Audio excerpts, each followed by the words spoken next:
Why do we delay the very things we care about most? Why do intelligent, ambitious people, people like you, put off dreams, assignments, and goals until the last possible moment, and then drown in guilt, anxiety, and shame? We call it procrastination, but that word barely scratches the surface.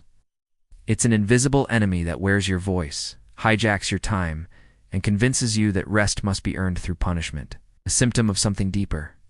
This isn't laziness, it's fear. It's perfectionism dressed as discipline. But what if procrastination isn't a flaw in your character? What if you could turn your guilt into freedom, your paralysis into action, without pushing harder, punishing yourself, or grinding through another to-do list? He's a former psychologist, corporate consultant, and recovering workaholic who saw what fear of failure does to brilliant minds. That's the radical promise of The Now Habit by Dr. Neil Fiore, a groundbreaking guide for breaking free from procrastination by rewriting the inner scripts that keep us stuck. Fiore isn't just another productivity guru throwing time block hacks at your calendar. The Now Habit is not about doing more. It's about choosing differently, thinking differently, living differently. This book matters because it speaks to a quiet war we all fighting, the war between the life we want and the fear that says we dainty deserve it. A lack of discipline, just laziness dressed in excuses. And once you understand that, everything begins to change. This isn't a book summary. This is a story of resistance, of reclaiming your time, and of finally becoming who you were meant to be. Let's begin. At first glance, procrastination seems like a simple issue of willpower. Let's protect you from judgment, from disappointment, from exposure. But Fiore urges us to look deeper. He opens the story not with productivity hacks, but with a revelation. Procrastination is not your enemy. It's your protector. Not as a failure of effort, but a cry for psychological survival. Belief that your self-worth is on trial every time you take action. Or a college student binge-watching YouTube with a blank Word document glowing behind the screen? Or a writer with 10 unfinished drafts and a growing sense of despair? Someone who looks successful on the outside, but inside feels chained to a cycle of stress, guilt, and last-minute pressure. If you start that essay, make that call, or step into that meeting and fail, then what does that say about you? We're resisting the fear it brings up. Fear of failure, fear of judgment, even fear of success. Yes, protector. You see, beneath every "I'll do it tomorrow" lies a hidden belief. So instead, your subconscious whispers, "Let's wait, let's delay." And that's how procrastination begins. Not with laziness, but with fear masquerading as safety. Why? Because this teaches your brain that life isn't just a grind. Rest isn't a reward for suffering, it's a right. This is the heart of the Now Habit, understanding procrastination not as a time issue, but a self-worth issue. Just permission to start, build freedom. Fiore introduces us to a recurring character in this story, a high-achieving, intelligent professional. He shows how our language, our inner voice, often becomes our worst enemy. Maybe it's a lawyer burning the midnight oil before a case. They all carry the same invisible burden, the belief that their work must be perfect or it means they are not enough. To fight procrastination, Fiore tells us, we must first understand that we're not resisting the task itself. That's where the damage begins. But then he offers a liberating idea, one that changes the entire tone of the story. Procrastination, he says, thrives in environments of pressure and punishment. So if you want to beat it, don't fight harder. Instead of saying, "I have to," you say, "I choose to." They remind you that you are in control, that your time is yours, that your work is a choice, not a sentence. Instead of "I must," you say, "I get to." This is where the Now Habit pivots from diagnosis to transformation. Their minds run full speed through catastrophe scenarios. The first powerful tool Fiore offers is called the unschedule. Unlike traditional planners that cram every hour with tasks and deadlines, the unschedule flips the script. Instead of scheduling work, you schedule play. That's right. You put in your guilt-free leisure first. You fill your calendar with walks, dinners, hobbies, even naps. Then, and only then, you carve out short bursts of focused work. No more than 30 minutes at a time. No pressure to finish. It sounds counterintuitive, even radical. But it works because it removes the fear that work will consume your life. You stop making your entire identity hinge on one task. Suddenly, the task that once felt like a prison becomes just a window of time, a 30-minute adventure, a game. We're no longer talking about just managing time. We're talking about reclaiming life. And most importantly, you start to rebuild your trust in yourself. But Fiore doesn't stop there. He guides us deeper into the internal dialogue that shapes our behavior. I have to do this. You can finally begin the deeper work of healing it. I should have done that. If I don't succeed, I'm a failure. These phrases sound familiar, don't they? They're the soundtrack of chronic procrastination. So Fiore teaches a technique called language reframing. These subtle shifts do more than change words. They change ownership. Because here's the truth. When you reclaim choice, you reduce fear. And when fear shrinks, action becomes possible. Around this point in the journey, Fiore introduces us to another key idea: the work of worrying. He argues that procrastinators are often masters at mental rehearsals, but in the worst way, they imagine failure vividly. They play out disasters before they even begin. But what if that same power could be turned toward success? What if, instead of fearing failure, you could visualize completing the task with ease, flow, and confidence? This is called positive visualization, and it becomes a game changer. Fiore walks us through exercises where we imagine not only the finished result, but the process itself. Sitting down, focusing with calm energy, making progress step by step. When your brain sees a path to success, it becomes less afraid of starting. Fear loses its grip. Begin. And that's when something remarkable happens. You start working. Not from pressure or guilt, but from freedom. You work in short, focused sprints. You celebrate your wins. You enjoy your breaks without guilt. You start living like your time belongs to you again. By this point in the now habit, the story has shifted. And as we move toward the midpoint, Fiore drops a final insight that hits with quiet force. Procrastination is not about avoiding work. It's about avoiding pain, emotional pain, identity pain, the pain of feeling not enough. And once you recognize that, the battle isn't over, but now you know where to aim. As we move deeper into the heart of the now habit, something unexpected begins to happen. This isn't just a self-help guide anymore. It's becoming a recovery manual for the chronically overwhelmed, a lifeline for those drowning in invisible guilt. A quiet revolution for anyone who has ever asked themselves, why can't I just do the things I care about most? Because it never completely does. And now, with the fear identified, the myths debunked, and the inner language challenged, Fiore leads us to the next frontier: ownership. Why? Because they approach every task with internal resistance. The mind is cluttered. The body is tense. The spirit is defensive. This part of the journey is about building the habits, the small, deliberate practices that help us act even when the fear hasn't fully disappeared. Fiore introduces the idea of flow states, a psychological zone where you become fully immersed in a task, losing track of time and often achieving your best work. But here's the catch. Procrastinators rarely experience flow. So instead of waiting for motivation to strike, Fiore teaches us how to enter flow on purpose. He says start small, no pressure, no grand goals, just 30 minutes of focused attention, and then stop. He calls this the reverse calendar trick. Instead of scheduling how long you have to work, you schedule when you're going to stop. But when the brain knows there's a clear exit point just 30 minutes away, it becomes more willing to begin. This simple boundary lowers resistance, quiets the inner critic that says this will never end.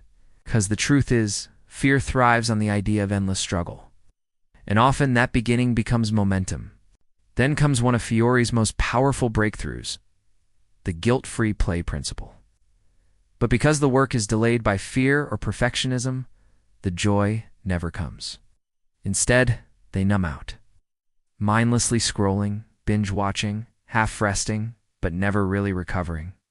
At first glance, it sounds indulgent, irresponsible even. But in the world of high achievers, it's revolutionary. Fiore explains that procrastinators often live in a cycle of delayed joy. They postpone fun, rest, and connection until the work is done. The guilt hangs over everything. So Fiore dares us to play first, not as a reward, but as a right. Play with your full attention. Laugh, move your body, step outside, reclaim your joy. Because when joy is built into your life, the work doesn't feel like punishment. It becomes part of a balanced whole.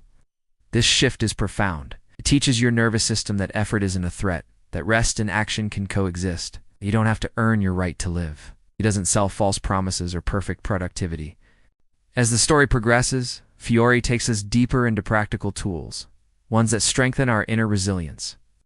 He teaches the art of the three-dimensional plan, a method for facing overwhelming projects by breaking them into vision.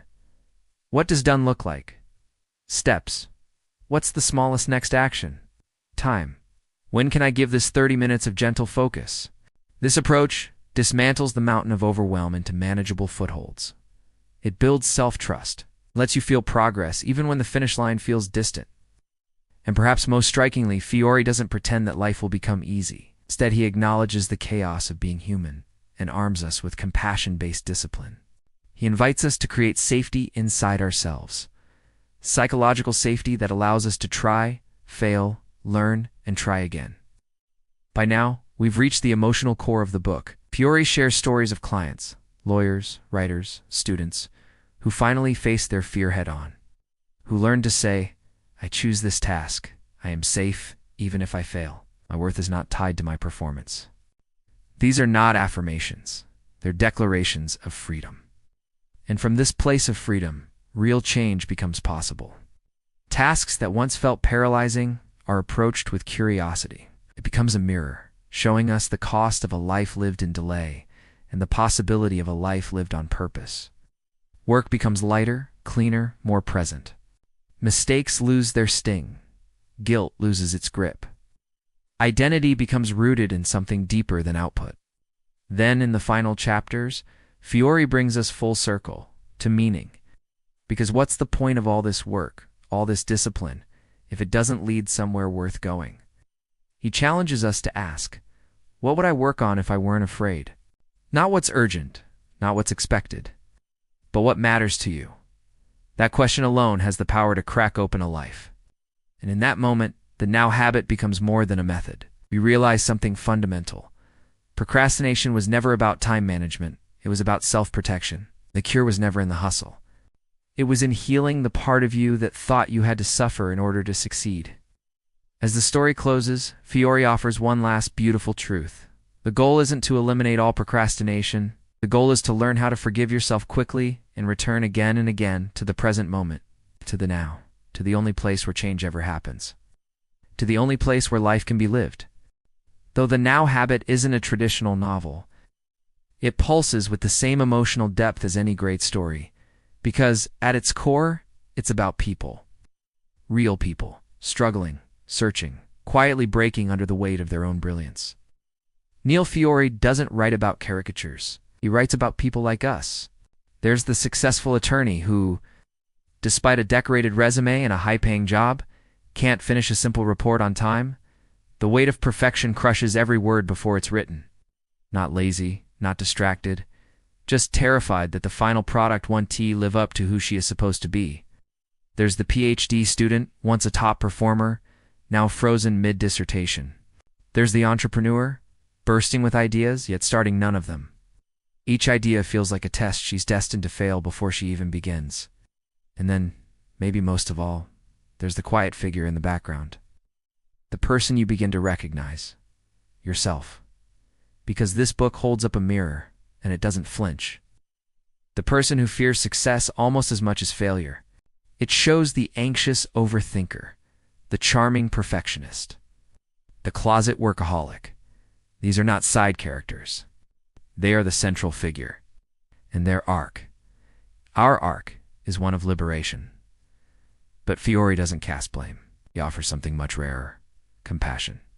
He reveals that procrastinators aren't lazy. They're loyal soldiers trained to protect their inner world from shame, criticism, or disappointment. Procrastination in this light becomes an emotional survival mechanism, not a character flaw. And once you see it that way, something clicks. You stop punishing yourself.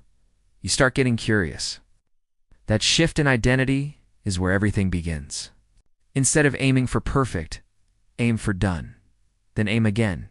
Dead. Real, creative, enduring effort comes from a place of safety, from knowing that your value is not on the line every time you sit down to write, speak, build, or think. Among the many themes woven through the Now habit, a few stand tall like lighthouses, that subtle whisper of, I have to, I should, I can't mess this up. And he replaces it with, I choose to. Simple, but seismic. I can try. I am enough. The shift seems small, but it's the difference between fear and freedom. 1. Safety before success. Fiore insists on this. Productivity built on fear is never sustainable. And without it, even our best intentions decay into burnout or avoidance. 2. Progress over perfection. He teaches that starting is more powerful than finishing, and that finishing is more a habit than a heroic act. One that reclaims not just time, but dignity. Not just productivity, but peace. Self-talk is destiny throughout the book. Fiore returns to the voice inside our heads. 4. Guilt-free joy. Fiore is relentless in one belief. Rest is not a reward, it's fuel. And then there's this quote. You are not your work. You are not your mistakes. You are not your procrastination. It hits like a quiet thunderclap. Because for those who've carried the weight of delay as a moral failure, this line feels like a release. Not a permission to quit, but a permission to breathe, and in that breath, to begin again. You are not broken, and it's not too late to begin. What the Now habit ultimately gives us is not a battle plan, but a blueprint for healing. A flare in the sky, signaling that something deeper needs care. Maybe perfectionism has paralyzed you. Maybe guilt has stolen your joy. Maybe fear has tied your hands every time you sit down to do the work that matters most. Anyone who's ever scrolled through distractions, knowing something deeper was being avoided. Anyone who's felt crushed under invisible expectations. Builders, burned out professionals. It doesn't scream, it doesn't scold. It simply reminds you, gently, firmly, unforgettably, that your life is not a to-do list. Every click helps us bring more powerful stories like this to life and keeps the wisdom flowing. Thanks for being part of the journey, and most importantly with yourself. It's a gift, and it's waiting. Some books teach you how to work smarter. Others teach you how to work harder. But the Now Habit by Neil Fiore does something far more profound. It teaches you how to work without fear. It's not just a book about procrastination. It's a guide to reclaiming your relationship with time, with productivity, with rest. Because in a world that constantly demands more, faster, better, Fiore's message lands like a lifeline. You are not behind. This book reminds us that procrastination isn't a moral weakness. It's a symptom. But healing is possible. Momentum is possible. And joy, that's not just possible. It's necessary. Fiore shows us that productivity, rooted in self-trust, self-compassion, and choice is not only more powerful, it's more human. So who should read this book? Anyone who's ever stared at a blank page, heart racing, students, creators, entrepreneurs. If you've ever struggled with the weight of starting, the Now Habit is for you. And maybe, just maybe, it's the first step in a new kind of journey. Not toward doing more, but toward being free. If this story moved you, challenged your thinking, or simply sparked your curiosity, then don't forget to like, share, and subscribe to the channel.